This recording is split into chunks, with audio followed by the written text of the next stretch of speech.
There was a video posted by Dick Morris, who used to be a political advisor to President Bill Clinton, and he's written many books.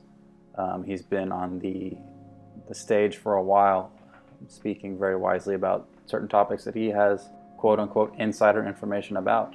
And he posted this video on his YouTube channel that has since been pulled. I could not find a copy of it, so I'm going to read this transcript that luckily James Bailey had copied on his website, Z3 News. And it's about what is going on right now that is unprecedented concerning President Trump's administration and the shadow government that is trying to destroy it. There is indication that Obama has set up a secret operation in a war room just about 2 miles from the White House, where Michelle has her offices, and so do many of the former aides to Obama. They meet there and they have a twice daily conference call at 8:30 a.m. and 9:45 a.m. every morning. They develop talking points for the media for the day to sabotage and undermine President Trump. It's a war room. It's just like in the middle of a campaign. The campaign never stopped. All of the key players are on that conference call. Keeping these poor refugees out of our country and sending back people with lawful visas. I just can't even imagine this is happening in our country. Who have made the difference. They've marched, they've bled. Yes, some of them have died. This is hard. Every good thing is. We have done this before, we can do this again. Many Californians, Don, that did not vote for Donald Trump sort of feel that this was not their choice and now they're stuck with it. Our lives begin to end the day we become silent about the things that matter. If we don't fight, who's going to fight for us? People had to die for freedom where we're at today. We can't just do rallies. We have to fight back. There will be casualties on both sides. There will be, because people have to die to make a change in this world. But Trump, enough with your racism. Stop splitting families. Don't split my family. Lately, it has been devoted and dedicated to trying to defeat Trump's healthcare reform of Obamacare. Their operation is just a few blocks from the Capitol, and it's in a war room run by Leslie Dash, one of Obama's top healthcare officials.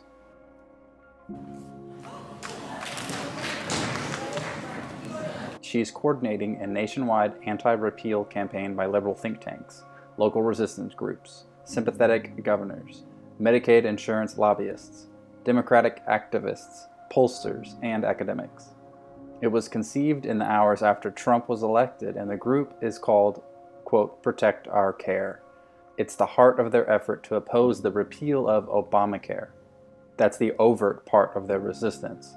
The covert part of their resistance are these moles who are buried in the Trump administration who are leaking to sabotage Trump. That has always gone on, but these leaks are different. These are leaks by government officials, often of national security data designed to destroy the president. The reason they can do that, the reason they can get away with it, is because Trump really does not have his people in the government yet. That's because Congress, the Senate, they have slow-walked the approval of any of his appointments. After 6 months of the Obama presidency, he had 206 people confirmed. Trump at this point has 55 in that 6-month period. Trump had the overwhelming majority of his appointments required to go through a roll call, which meant a vote on closing debate, which requires 60 votes to do that, and then 50 votes to confirm the nominee. There are now 1,242 positions still vacant in the Trump administration awaiting confirmation. Some are awaiting appointment. He has not yet appointed them all, but he has appointed a whole lot more than they have confirmed. What Obama did was he embedded his employees deep within the bowels of these agencies by moving them into civil service positions and away from appointed jobs. He would go to people in appointed positions and reclassify the position as civil service. These people cannot be moved out of their positions until their immediate superiors are appointed to their positions. At this pace, that won't happen until more than a year into the Trump presidency.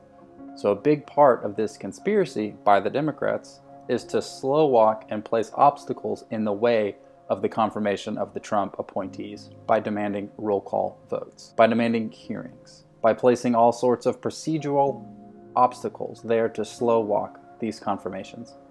So that means they won't be able to get on the job and get rid of the leakers that are embedded in the administration.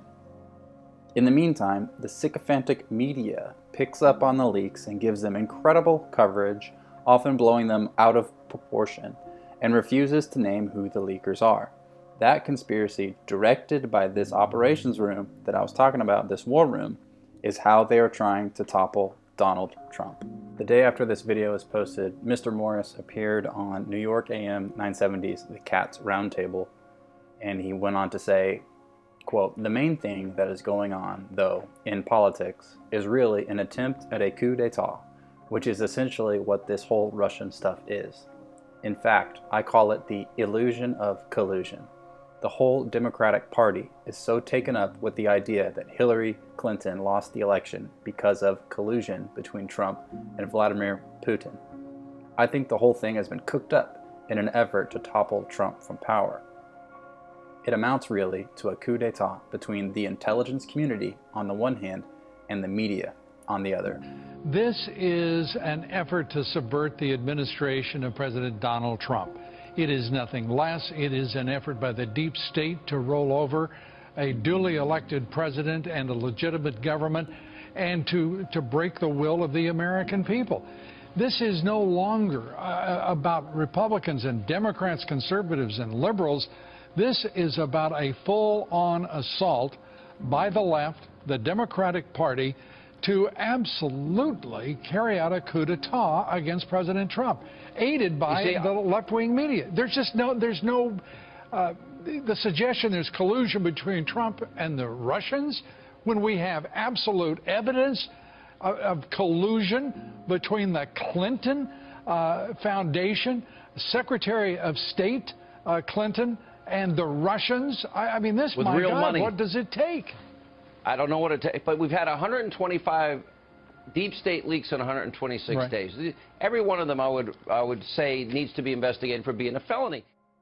This is unprecedented in American history. We've never seen a former president lead an outright, upfront resistance coup against the newly sworn-in president. This is treasonous. It's immoral, unethical, lawless. This is the spirit of Antichrist that thinks that he's still in charge. And in fact, he still is. He still has all these moles. He has all these leakers. He has all these secret, covert people in key places. It's like trying to pull out weeds. You pull up one and you figure out there's a whole network underneath the dirt that you didn't know was there. And the sick thing about this network underneath is that we know how evil and corrupt they really are. We know that the Pizzagate thing is not some false narrative. It's true. They ritualistically torture and rape and then consume innocent little babies and toddlers. And it's really dark and gruesome. And in fact, it's inhuman. It's so evil that the human mind can't fathom and contemplate it for too long because you start to lose it. It's so gross and so satanic. And if anyone can come across this information and not understand how evil they are and think that this is going to go away, just do the math. If they're evil enough to torture, rape, and eat innocent children and get away with it for decades, for hundreds of years, if they're that evil and to cover it up, then you have to assume that the worst is possible. That they would pull off a false flag to cover up further this disgusting and disturbing truth. They're not going to let this come out. They'll be hung in the streets. There would be a massive uprising where these individuals would be drug out of their homes and stoned to death if this truth came to light. So you better believe they're going to try to cover it up. So you need to get ready, because they're going to cover it up with nuclear bombs and World War III and famine and pestilence, viruses, class warfare, race warfare. Anything and everything that you can think of that's evil, they're going to pull it off because they thought of it first. And they will not hesitate to carry it out. It seems to me the key here that I noticed was the organ transplant. An organ transplant. And that just makes me scratch my head. Why would there be a tie into an organ transplant? Is this stuff that goes on at the Mayo clinics down there? They have an organ transplant department at Mayo Clinic, Jacksonville, yes. I mean, you can imagine where my mind goes. You start talking about organ plants, organ donation, organ transplants, black market even perhaps. Maybe there was something there. That's, again, my speculation as to why somebody might be trying to cover something up here. That's just my speculation. But you've laid out all of the amazing connections, and then you started laying out Bush connections. You started laying out other connections down there in Florida that I didn't even think about until today. When you started doing this research and turning up this dirt, were you as shocked as I am right now? Yes. So what do you think the deal is? Where do you think the connection here lies? Or do you think that this is just a coincidence that now not only Barrington Wisenhunt is no longer with us, but now also Peter Smith and Klaus Eberwein, who happen to be in the States? I don't know what's going on. I don't know what's going on. You're very emotional right now. I can honestly understand that. You know, the other day. I'm just a lawyer here. I don't know what's going on. The joke is on them, though, because at the very end, Jesus wins. He lets Satan pull out all his punches and try all of his mechanisms of evil to control the entire world.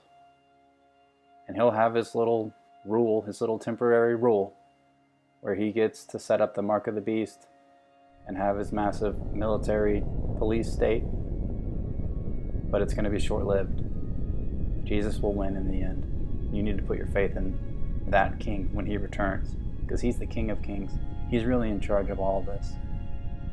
This is just Satan kicking and murdering as many as he can on his way out, because he is on the way out.